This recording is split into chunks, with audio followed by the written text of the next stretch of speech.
Hello, and welcome to Voice of Achievers, a weekly podcast that dives deep into situations that shape the learning curve of experienced individuals. My name is Yashika, and I curate the stories of passionate individuals who dared odds to walk a tough road. Simple people like you and I. They tried, they failed, but they continued working hard and managed to stay afloat, even during hard times. So, what is that one thing that changed their lives completely? What motivates them? What did they learn from their failures? Let's get into their world and explore their journey.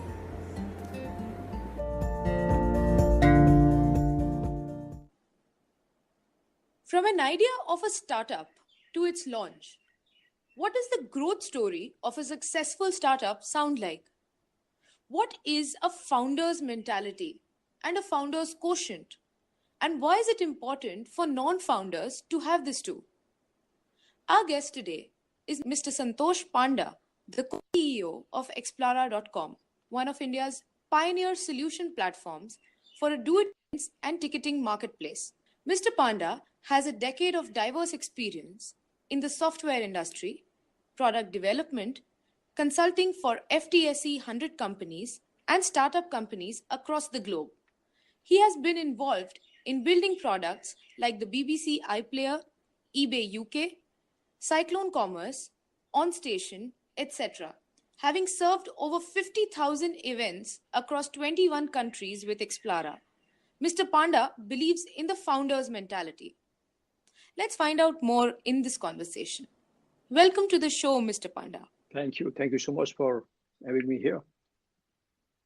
You were born in Behrampur in Orissa to then being an information technology expert in the United Kingdom, then 2 attempts at starting a business, and finally the idea that brought you back to India. What was so convincing about Explara that urged you to get back? Yeah, I think with 2 attempts back in UK, I realized that the ideas were powerful, but it needed a market which gives you an access to iterate, implement, and improve. So when you look at way back in 2005-6, those markets, Western markets, and primarily UK markets, were far ahead in the technology curve. So if you're launching a startup in those eras, it was tough to compete with existing players without fund and without cost to acquire customers with the lowest cost, right? So when I then encountered Explara, I had nothing to do with event management. It just came in on my way and I picked it up. Now, then when I saw Explara, I started mapping the local market, which is London. I used to live there in the UK. And then I started mapping back in India. I realized that way back those 2008 time frame, I realized that as a country, we still are not using technology for our day-to-day life. We still use an offline world to do things that could be solved technologically. So whether it's the e-commerce that is happening now, whether it is digital consumption that is increasing in the last 3 to 4 years, those were not the case in 2008 timeframe. And then when I started mapping it, I absolutely was convinced that I needed a market. Again, those 3 I's. You need to have a market which gives you an opening to iterate and improve and then increase your growth over the years. So when I started mapping, I said, oh yeah, this is not going to happen in a year or 2. We are still ahead, much ahead of the curve in terms of technology growth and new technology coming in. But then which market will get me to do in a low cost and start the journey so that I can continue to iterate and improve. And India fit very well in my journey. Yes, but then again, you said that you didn't have prior experience in the events industry. Sure. So how did it work? Yeah, it's always all right. And so I think all of us, all the entrepreneurs out there, though there are exceptions who have expertise in an industry and do well, but I think most of them come with a mindset of suddenly encountering a problem area that they felt that they can contribute. I think that motivates most the entrepreneurs to come out and do it. So for me, I was part of the eBay UK team. So we were going out to a lot of events those days. And I was as part of a hosting, organizing team or as a part of a team to go out and attend. I realized that the world is going to be heading to a world where we bring people together in terms of events. Event is one mechanisms where you are connecting people together. And then I realized that if you really think about it, it's not a rocket science. It's just a application of right techniques, process, and the way you would like to offer to customers. So everybody or anybody could host an event. So I basically got motivated by having a tool that allows or democratize event creation and hosting across the world or starting across the India. So then I had to spend time looking out what information I have on the web, who else is doing it, what has been the success map, where companies have failed, who are the earlier customer base that they've been talking about it on the web already, what are the use cases, case studies. So within 20, 30 days, you will able to get a basics about any industry as such. And then it's up to you whether you think this is a problem area that I want to go after. So my learning on event management or an event came from an interest when I realized, yeah, this is something that I would like to do. And then I could start mapping it, finding out the pain points or problems, talking to a couple of people who host events and including my own experiences of within the eBay team. I realized that this is something that I can go after. Which means that the idea came about first, and then you started doing your research, and then started gaining subject matter knowledge. Absolutely right. In the same format. The fact that you began with an idea in 2008 and you continued to focus on business technology and suddenly in 2012 hit a 600% growth. Yep. And landed in 2013 with an angel funding. And this was also the time actually that Explara rebranded itself. Yep. So why was this rebranding important? The rebranding was very important. I think one of the learnings that I have, and I would always encourage new founders who are getting into starting up. I think for a lot of us, we are in a global world, as Nandan Nilekani says, right? It's a flat world at the moment. You might be having a startup in Bangalore, but having a huge impact back in US. So the market access is now open to all. And that means that you would be suddenly seen in another continent or country where people like what you offer. Now, in that context, your name is going to be a very, very important thing because how do you pronounce it? How do you relate to it? Is it something that one can pronounce without having any issues? Is it a name that's going to give you a lot more longevity than anything else? For example, Google. It's such a simple and it gives expansion. It gives you an expansion to open up to the area. So if you take all these factors, longevity, having an impact, other part of the world able to relate to this name, easy to pronounce, and easy to branding, how you want to do it. And then attaching with one of your core offerings and then starting to make sense. It's a great way to do it. I think in Indian companies, even Joho for that matter, I love the way they have named it. So it gives them a huge opening to do whatever they would like to do in their journey. So I think that motivated us to relocate and put these global ambitions behind it. And as I talked about the framework, have the flexibility to take Explara to more impactful businesses or decisions that we will take. Because in every company's lifeline, you may have started something, but you would end up doing many more if you are successful. And in that context, your name becomes a great identifier to keep establishing that journey and making an impact. So that's the reason why we did branding and why I would always recommend everybody to think about it whenever you are naming your company. So the fact that it was rebranded in 2013, we are in 2000 and now. Do you think the rebranding was justifiable and you think it has had an impact, like a positive impact? Huge impact. I would give you one example. I was invited to speak in one of the oldest business forum from Gujarat. And I went there, the entire hall was filled up with 800 businessmen with families and everybody had come. It's a community event. And I went there and started talking about Explara. And then when I opened the question to the floor and then I asked about it, any questions, I was surprised that at least 2 or 3 of them, they didn't know that we are an Indian company. So, it has already, they had used it, but they didn't know about it. So I think that day I really felt good that yes, we have some impact in the name. And before that, when I used to go out and tell that, we are called iJock, we are called this name, people used to have a lot of difficulty. What does it mean? Why does it that? Not more about your offering, but more about your name. I think that's the difference that I want to bring it out to say, hey, when you're positioning it out, when you telling about your company. It should be about what you offer, not about what does it mean, why does it sound this way or that way. I think that's not helpful in the marketing or in how you like to see the future watch. That's one. Second is when we picked up Explara as a name, I always wanted to build a company which is business products, right? We started the event, but then quickly, if you look back in the last 3 to 4 years, the world is moving towards an experiences economy. And when we branded Explara, we always wanted to play around experience and explore. These are the two key words that we used to come with a name called Explara. Now, when we look forward for Explara, Explara is heading for a multiple product business. We already do event management, we already do membership management. We will be entering a bit of commerce software and crowdfunding. Those are the upcoming product area that I'm a bit of revealing here. It's still to come. But that's the world that we are heading it out. And Explara as a brand is perfectly fitting the future that I see, that as a business, you need to understand your customer, understand your experience of your customer, and offer a fantastic experience. So experience, Explara comes so naturally well right now. And as a part of this journey itself, there was another edition a few years Yeah, later, merging with another ticketing platform called the Indian Stage, right. which also had you reinvent once again with additional members from a new organization, That's right. especially into your sales and your business team. Yes. So, how does one blend synergies with a different team from another organization? Suddenly, your organization now has different team members from like a different organization altogether. True. It's toughest. I think in every M&A, merger or acquisition, it's toughest to align the cultures and practices, how you do here and how do they do there. But I think in some way or other, if you have goals like the founders and the team can align, the first thing is people. People need to love to work with another set of people. So that's the first and foremost.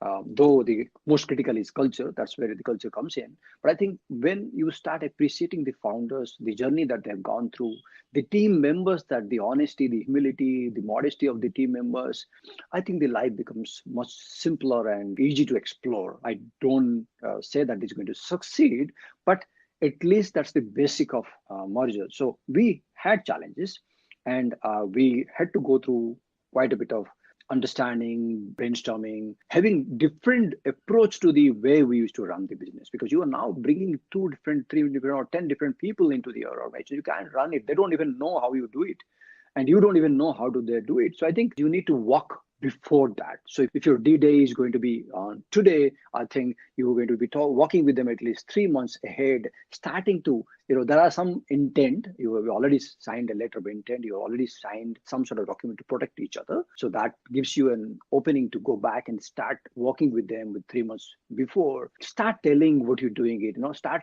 sharing those information that you do, whether it is your KPIs or whether it is your customer call that you are having or key customer meeting that you want to bring it out. Bring them early to your discussions and day-to-day operational information sharing. I think that's the one bit that we did. Plus, when you're offering a product or a market or a solution within a similar market, it's not very, very similar, but could be a similar market, it becomes a little more easier for you because you're talking about a customer. Look, every company that we all build, it's all built around customers. Is the customer happy about what we are offering? I think it's at the end of the day, it's a customer-oriented plan or roadmap. Then it becomes easy because all the founders and team, they know why are we doing it, why are we aligning it, or why are we acquiring it, and how we should work together so that the customer is done. There will be certain percentage of overlap would happen. There are certain percent of customers which might not even fit with your offerings, that you will have to always course correct and change it. It's not 100%, it's a puzzle kind of thing that you can do it. But these are the sort of framework that you take into account and start applying them, start learning about it, start accepting the way that you used to do might not be the perfect. You might have to learn just because you are acquiring, you are not the perfect. Is getting acquired, they might not be perfect. So it's a combination of process, practice, cultural, aligning teams, aligning customers, bringing them to meet customers so that they also know what's happening with the company. Because suddenly the customer gets very curious about where the company is heading. I think we had to go through this. This was a great learning for me and for the team. The fact that you sort of get them onto the team and start working with them 3 months in advance, that is the ice breaking moment. That's it. How much time does it take for it to become a part of the DNA, like both of you all working in seamless fashion of a single organization? I'm a big believer of 18 months plan, right? As they say, anything that you want to make it as of your behavior, you have to go through 18 months of rigorous work. So in this case, also the same thought process. You might have started working it, but look, the moment the team gets expanded, problem your customer base is going to be increased because you are acquiring a company. Your problem statements are going to be double or triple. Your offerings are going to be equally 3x challenged. So now you have a different equations altogether. If you multiply them, they're not going to be done in 3 months. They're not going to be done in 6 months because by the time you got customers, they are not happy with your product, or suddenly they have issue with what you are offering, what they were offering. You need to go out and change your product process. You need to go out, change your customer operation process. You need to go out, change your sales process. And weeks are going to run, and you're going to still pull out people and say, "Hey guys, here is a sales process that we wish to do, but that doesn't align with our technology. Can we change it?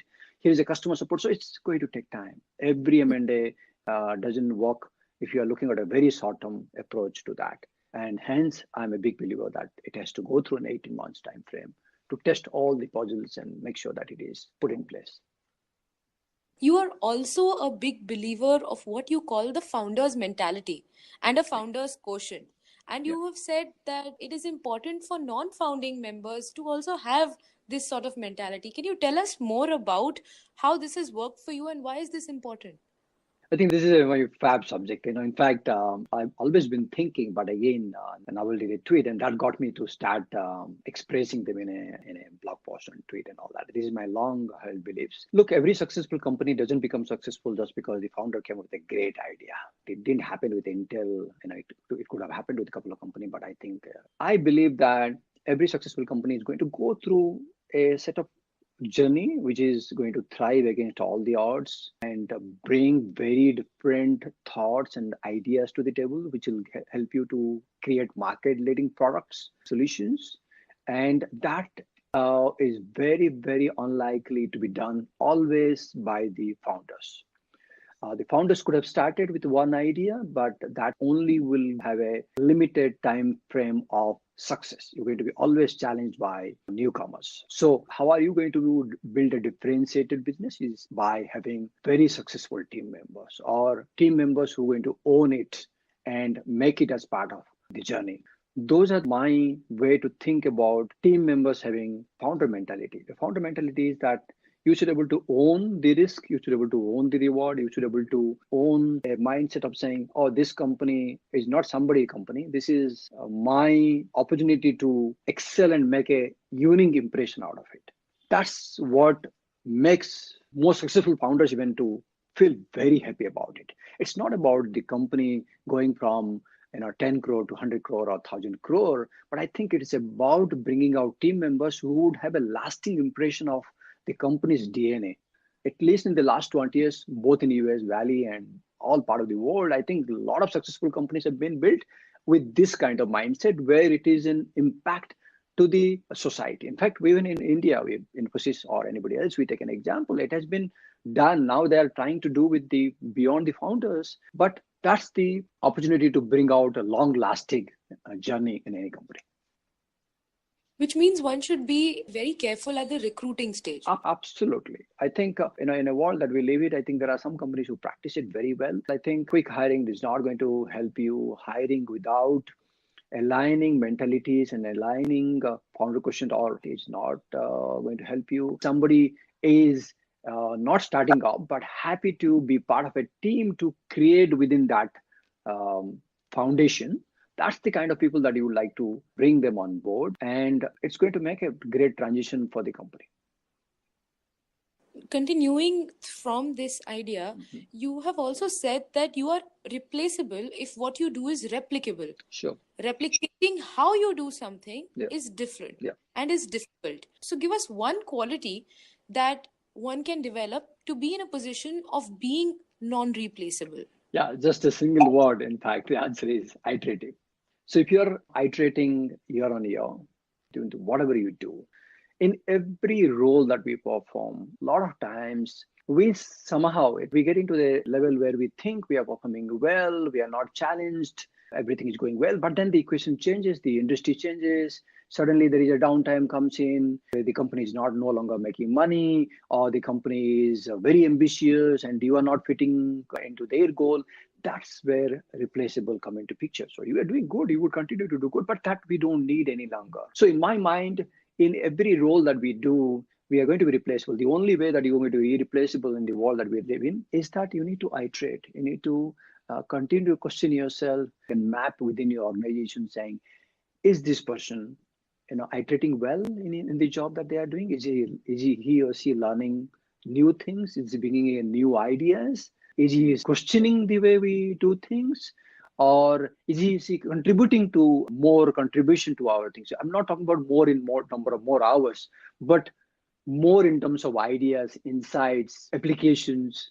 It's about your approach to the problem. It's about your approach to your role that need to iterate. And if you do that, I'm 100% sure it's absolutely impossible to replace you, because you're doing somebody else coming in that picture, they would not have a history about it, what was being going on. And you have already built such a great depth and understanding. You are an asset to the entire team. You are assets to the company.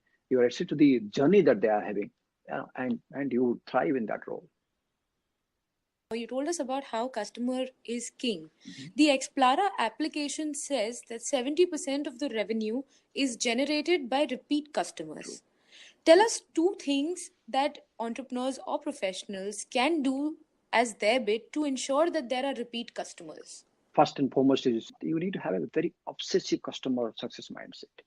See, look, we are building businesses not for us. We build companies because we have a certain way to life, certain way we think that we should take care of things around, whether it's a customer, nature, people, relationship, etc. So it all that's the unique DNA of each founders at each company, right? So in my mind, if you are obsessive about your customers, that they need to succeed.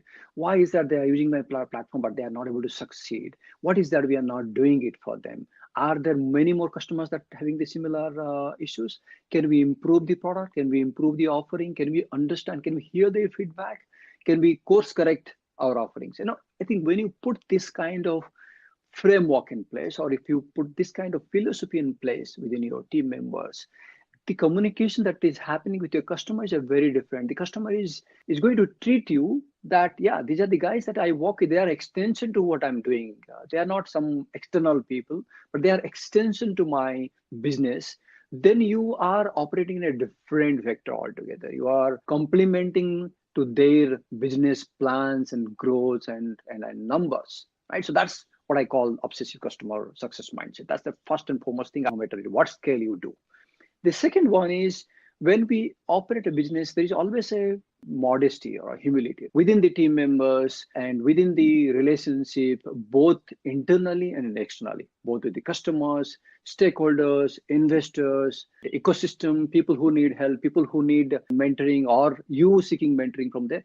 Everything, I believe the world is absolutely today can't operate without modesty. You need to have a absolutely down to earth kind of personality that people can relate to and willing to support you whenever you need. You're having a conversation with a customer and you messed it up, but you are very open and transparent, and you accepting it rather than showing any sign of ego. Languages, those kind of thought processes is not going to help you at all. So I think these are the two things that I put it within, again, the framework, within the mindset of, and use this to succeed. Talking of success, tell us what achievement means to you. But I think I have a simple definition to that. My definition is, are you doing what inspires you? To be able to do the work that inspires you in a very simplistic way. I think that's an achievement, because numbers will change, roads will change. What you achieve today could be done by a newcomer in a couple of years, lesser than you. So you cannot just benchmark you with everybody else to feel that you are achieved or not achieved. I think if you're able to do what inspires you, I think that's achievement. Great, that sounds good. Thank you, in fact, for inspiring us, and thank you for being with us on our show. Thank you so much. Thank you so much for setting time and giving an opportunity to talk about it. Thank you for listening. If you like this podcast, don't forget to subscribe to Voice of Achievers and share the link with your friends. Tune in for brand new episodes every Sunday at 11 a.m. Stay updated and stay connected by following us on Instagram at Voice of Achievers. You may also send us guest suggestions or topics that you'd like us to cover with our guests by writing to us. Send out an email to editor@voiceofachievers.com with your name followed by your suggestion. Trust me, we are listening and we cannot wait to share more such voices to empower you.